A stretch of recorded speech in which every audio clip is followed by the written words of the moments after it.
పని చేయాలి కావాలి అని చెప్పేసి అప్పుడు నేను మొదటిసారిగా జాతీయ స్థాయి కాన్ఫరెన్స్ కి పిలుపు వస్తే వెళ్ళాను సార్. వెళ్ళాను.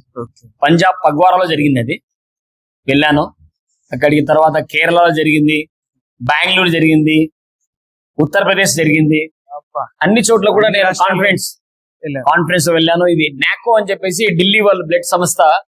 మనము బ్లడ్ ఇస్తే సెంట్రల్ గవర్నమెంట్ ఆర్గనైజర్ కి 25 రూపీస్, బ్లడ్ డోనర్ కి 25 రూపీస్.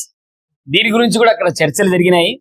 కానీ ప్రతి స్టేట్ లో దీనికి ఆర్గనైజర్స్ కి ప్లస్ డోనర్ కి డబ్బులు వస్తుంటాయి. కానీ మన ఆంధ్ర రాష్ట్రంలో, తెలంగాణ రాష్ట్రంలో దీని గురించి ఎవరు మనము సేవ చేసే వాళ్ళు పట్టించుకోలేదు. ఎప్పుడు మేము డబ్బులు అడగలేదు కూడా. వీలైతే రక్తదానం చేయడమే మా పని, చేపేయడం పని. సార్ మీరు బ్లడ్ క్యాంపులు కూడా పెట్టారా సార్? పెట్టాను సార్, బ్లడ్ క్యాంప్స్ కూడా పెట్టాను నేను. కానీ బ్లడ్ క్యాంప్ పెట్టడం వల్ల నేను కొంతమంది